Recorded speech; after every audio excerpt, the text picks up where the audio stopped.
Radhe Radhe, welcome back to my channel me and you for all. कैसे हैं आप सब? अगर आप मेरे चैनल पर नए हैं तो इसे सब्सक्राइब करना ना भूलें और मेरी रेसिपी सबसे पहले देखने के लिए नीचे दिए बेल आइकन पे ज़रूर क्लिक करें। आज हम बनाने जा रहे हैं बच्चों की सबसे फेवरेट चीज़, जो बाहर जाते ही वो मांगते हैं, वो है फ्रेंच फ्राइज़। ये बच्चों की तो फेवरेट है ही, पर हम बड़ों के सामने भी जब आती हैं तो हम भी बच्चे बन जाते हैं। तो चलिए आज हम बनाते हैं McDonald's style and instant French fries. हम आज दो तरह के फ्रेंच फ्राइज़ बना रहे हैं, एक तो मैकडॉनल्ड्स स्टाइल और एक रेस्टोरेंट स्टाइल जिस पे हल्की सी कोटिंग होती है। तो उसके लिए मैं इस तरह के आलू लिए हैं मैंने। ये शुगर फ्री पैक एक आता है मार्केट में, इजीली अवेलेबल है, वो आलू लिया है। उसी से हम फ्रेंच फ्राइज़ बनाएंगे क्योंकि उसमें शुगर कंटेंट कंपैरेटिवली दूसरे आलूओं से कम होता है। और फ्रेंच फ्राइज़ बनाने के लिए सबसे इम्पॉर्टेंट चीज़ है, हमें वैसे पोटैटोज़ लेने हैं जिनमें शुगर कंटेंट कम हो, स्टार्च कम हो। तो इसलिए हम इस तरह के आलू ले रहे हैं और इन्हें सबसे पहले हम इस तरह से फ्रेंच फ्राइज़ स्टाइल में काट लेंगे। मार्केट में हमें फ्रेंच फ्राई कटर भी अवेलेबल है, बट फटाफट से बनाने के लिए हम यहाँ पर नाइफ से ही इसकी कटिंग कर लेंगे। फ्रेंच फ्राइज़ को इमीडिएटली पानी में डालना ज़रूरी है, वरना इनका ऑक्सीडेशन स्टार्ट हो जाएगा पोटैटोज़ का, और एक बार ऑक्सीडेशन स्टार्ट हुआ तो उसका कलर ब्लैक होना शुरू हो जाएगा, जिससे फ्राई करने के बाद में हमारे फ्रेंच फ्राइज़ का वो कलर नहीं आएगा, डिज़ायर्ड कलर जो हमें मैकडी या फिर कहीं भी मिलता है। तो ये मैंने सारे, आप देख रहे होंगे किस तरह का गंदा है, इसमें सब स्टार्च है। इसे हम कम से कम 3 से 4 बार धो लेंगे, जिससे ये जो स्टार्च है वो निकल जाए और इसका पानी जो है वो बिल्कुल क्लियर हो जाए। तो चलिए इसे धो लेते हैं। सबसे पहले फ्राइज़ को मैंने अच्छे से धो लिया है, देखिए इस तरह से बिल्कुल क्लियर इसका पानी हो गया है। मैंने कम से कम 5 बार धोया है इसे, तो इसमें अब स्टार्च बिल्कुल भी नहीं रह गया। बट अभी हमें इसमें से और भी स्टार्च निकालना है जो हमारे फ्राइज़ के अंदर है। तो उसके लिए हम सबसे पहले इसमें थोड़ा सा नमक और थोड़ा सा विनेगर डाल के इसे 10 मिनट के लिए भीगने के लिए ठंडे पानी में छोड़ देंगे। मैं डालूँगी थोड़ा सा नमक, लगभग 1 टेबलस्पून,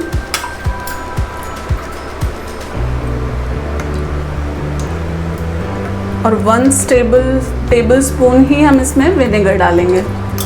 विनेगर हम इसलिए डालते हैं जिससे इसका फ्राइज़ का कलर बहुत अच्छा आए, पहली चीज़। और दूसरी चीज़ इसलिए डालते हैं कि हमारे फ्राइज़ का शेप अच्छा रहे, शेप इन द सेंस कि ये टूटने नहीं पाए जल्दी, और एक अच्छा सा क्रिस्पी फ्राई और अंदर से हमें फ्लफीनेस मिले फ्राई में। तो उस लिए हम विनेगर डालते हैं। तो आप विनेगर डालना बिल्कुल मत भूलिएगा, बहुत इंपॉर्टेंट है डालना।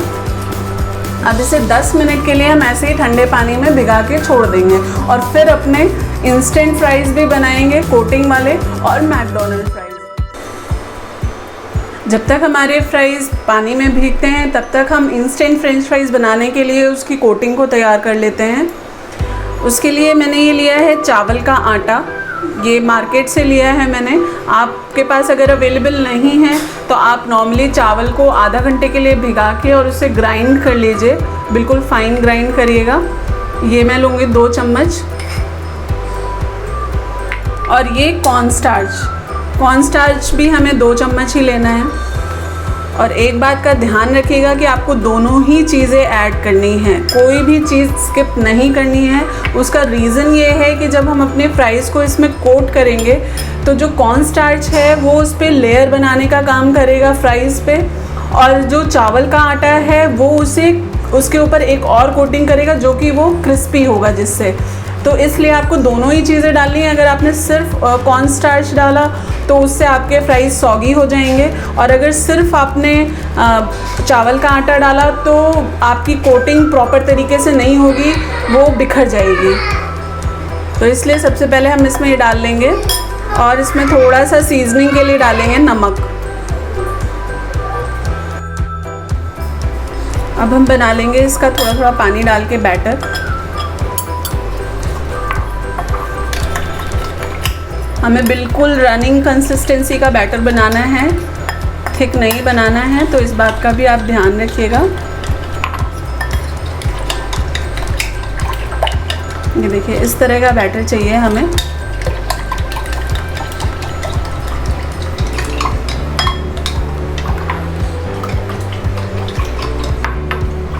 बिल्कुल पानी की तरह है ये, ऐसा ही चाहिए, क्योंकि हमें इसमें फ्राइज़ को, अब मैं निकाल के डाल देती हूँ, इमीडिएटली पानी से ट्रांसफ़र करना है इसमें, इस तरह से।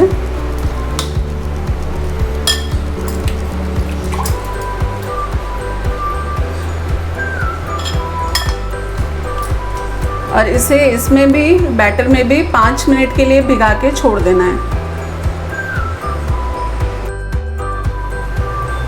हमारी इंस्टेंट फ्राइज़ रेडी हैं तलने के लिए।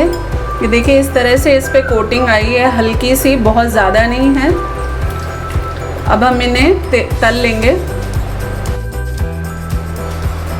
फ्राइज़ तलने के लिए हमें 2 चीज़ों का बहुत ध्यान रखना है। एक तो हमारी जो कढ़ाई है उसका ऑयल का टेम्परेचर बहुत ज़्यादा नहीं होना चाहिए, और दूसरा जब हमें फ्राई इसमें डालनी है उस टाइम पे हमारा जो फ्लेम है वो हाई पे रहना चाहिए। तो मैं आपको दिखाती हूँ, अभी मैं हाई फ्लेम कर देती हूँ अपनी कढ़ाई का, और टेम्परेचर हमारा बहुत ज़्यादा नहीं है ऑयल का। देखिए इस तरह से आपको समझ आ रहा होगा।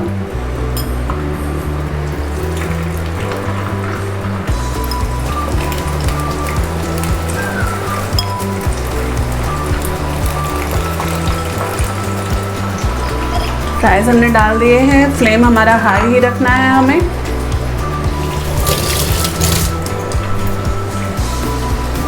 और अब इन्हें हम हल्के हाथों से चला देंगे साइड से, इस तरह से।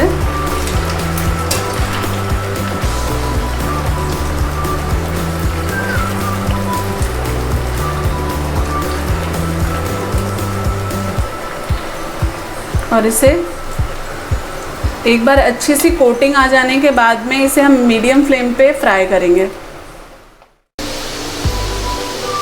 हमारी फ्राइज़ अच्छे से देखिए तल रही हैं, और इन पे आपको दिख रहा होगा एक कोटिंग सी आ गई है, थोड़ा सा स्क्रम्बली सा हो गया है ये इसी तरह का हमें चाहिए। और ये टाइम पर हम अपनी गैस थोड़ी सी मीडियम कर देंगे, 1-2 मिनट के लिए और इसे फ्राई करेंगे, और फिर इसे छान लेंगे।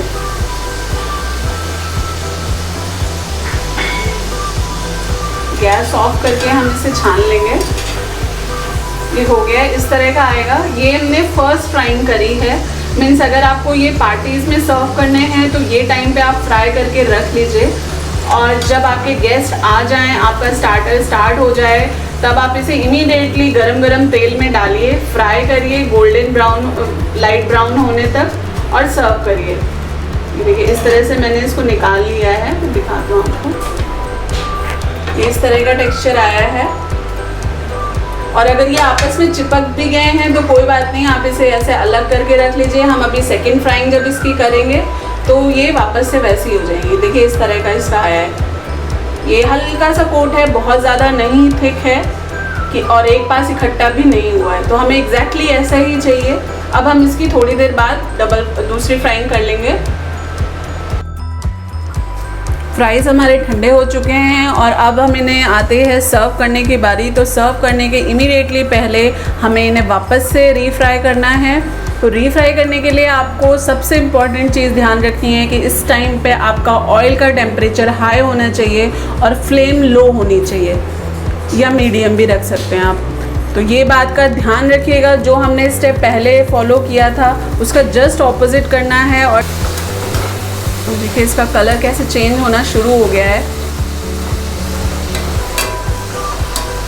फ्राइज़ हमारी सर्व करने के लिए रेडी हैं, तो हम इसे एक प्लेट पे निकाल लेंगे। मैं आपको इसे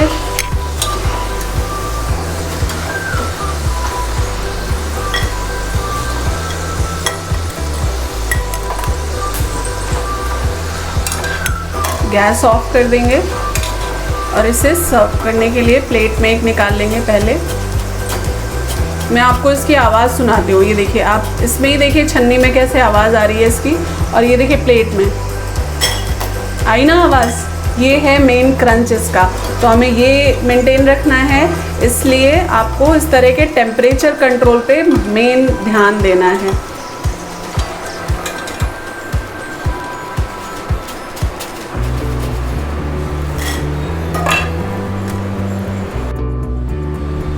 मैकडोनल्ड स्टाइल फ्राइज़ बनाने के लिए मैंने यहाँ पे पानी ले लिया है और इसे अच्छे से गरम कर लिया है। पानी को हमें बॉयल नहीं करना है, सिर्फ अच्छे से गरम करना है।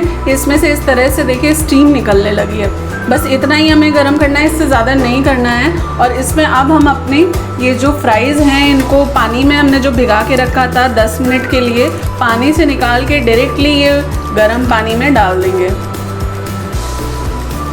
और इसे ढक के हम कम से कम 15 मिनट के लिए छोड़ देंगे और वापस से इसका बॉइलिंग करेंगे, पार बॉइलिंग।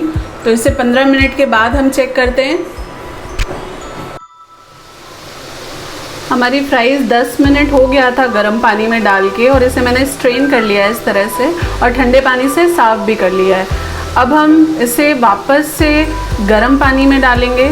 ये मैंने पानी को चढ़ा दिया है, गर्म नहीं हुआ है ये अभी तक। इसमें हम डाल देंगे और इसे एक बॉयल आने तक पका लेंगे और इसमें हम थोड़ा सा नमक डाल देंगे, जिससे हमें अपनी फ्राइज़ में नमक अलग से नहीं ऐड करना पड़े।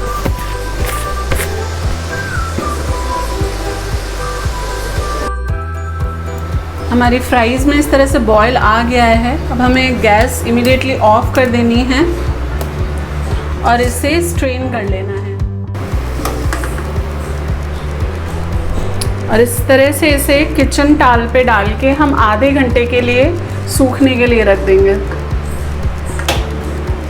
इसे एक एक करके इस तरह से फैला देंगे।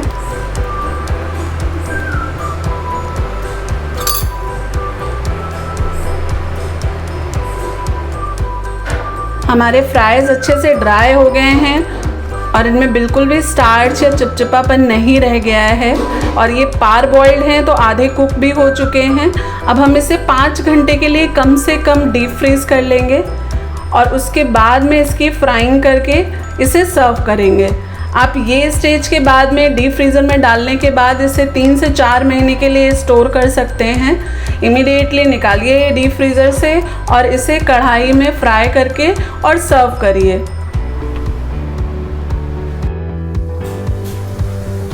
फ्राइज़ हमारे डीप फ्रीज़ हो गए हैं, देखिए इस तरह से।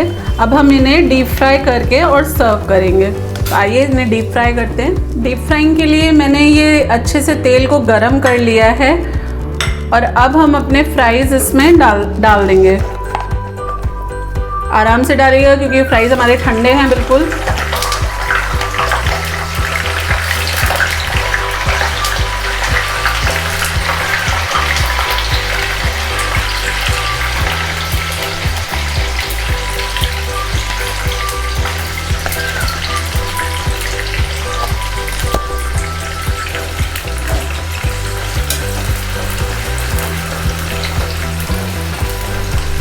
और अब हम इन्हें गोल्डन कलर का होने तक अच्छे से फ्राई कर लेंगे मीडियम फ्लेम पर।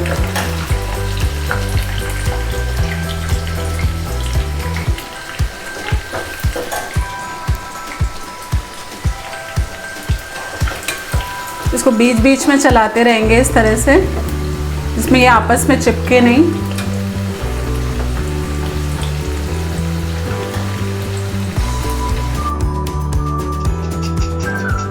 ये हमारे मैकडोनल्ड्स फ्राइज़ रेडी हैं। मैं आपको अब इन्हें तोड़ के दिखाती हूँ ये किस तरह के दिखते हैं। देखिए इनका क्रंच सुनिए, ये किस तरह से आवाज़ कर रहे हैं और ये अंदर से बिल्कुल फ्लफ़ी और बाहर से क्रिस्पी हैं। देखिए ये देखिए इस तरह का लग रहे हैं ना, बिल्कुल मैकडोनल्ड स्टाइल। तो चलिए अब इन्हें सर्व कर लेते हैं, दोनों ही फ्राइज़ को, इंस्टेंट फ्राइज़ को भी और इन्हें भी।